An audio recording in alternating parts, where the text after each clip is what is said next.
Hello and welcome to the Official Watches YouTube channel here at Jardin du Mayfair, heaven on earth for the watch enthusiast. I'm so excited to be bringing you the Richard Mille RM72-01 Lifestyle Chronograph Ceramic in black.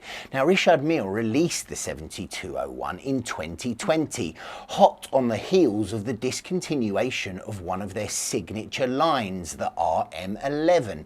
Clearly, if they were bringing a substitution in against one of the legends, it had to be good, and it is.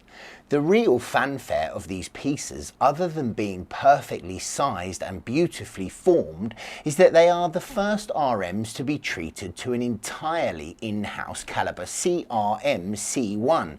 It's a belter of a movement which can be viewed front and back through the skeleton dial and sapphire caseback. The case is 38.4mm wide, 47mm in length and 11.6mm tall. It is compact, superbly proportioned and, dare I say, subtle for a Mille. My only gripe on the case front is its 30-metre water resistance, which equates to splash proof only. Now that doesn't really cut it for me, and I do prefer the reassurance of RM's standard 50-metre resistance. So out the gate I wish that they'd have done something that we can actually swim in it, because you won't want to swim in this, but you don't want to have to panic either if it's just raining out and stuff like that. So at least it can handle a bit of that. Now this TZP model is a sleek matte black. It's a tour de force with rose gold mid case, hands and numerals with a matching black strap. I have to confess that it is my favourite variant, as I really love the way that the warm rose accents and dial colours contrast against a black framework.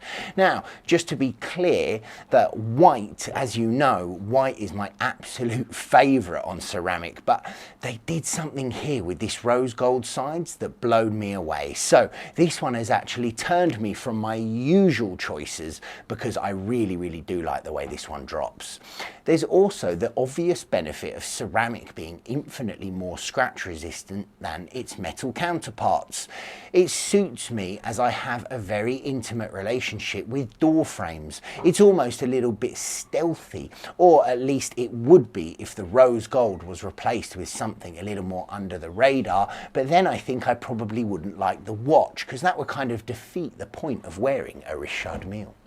The dial is absolutely glorious, although may prove to be upsetting for those who prefer symmetry on their watches or the 369 sub-dial layout. But that's exactly why I like this watch. The RM72-01 has neither. It is a completely asymmetrical chronograph and has the following sub-dial layout: minute counter at 1, hours at 5 and seconds at 9. There is also a function indicator at 3 which displays winding, neutral and hand setting points when the crown is pulled out at a vertical date at 7.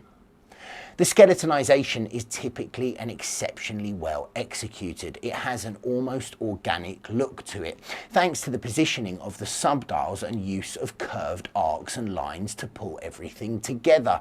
It's one of my favourite RM dials, if I'm honest, perhaps with the suspended movement of the RM55, Bubba Watson, coming in at a close second in my very amateur rankings. You guys can tell me in the comments. Now, regardless of your choice of material, the 7201 is a pretty perfect mid-range option from Richard Mille. Not that there even is such a thing. It carries the technological complexity and finishing that has become one of the hallmarks of the brand, while losing the oversized and in-your-face element that RM have also been associated with. More to the point, it's a watch that has a chameleon-like quality, as the material you choose, whether that be titanium, rose, ceramic or golden diamond, radically changes the appearance of the watch, meaning that there genuinely is one to suit every style, ranging from sport to stealth to opulence, on the provision that Richard Mille is to your taste in the first place, of course.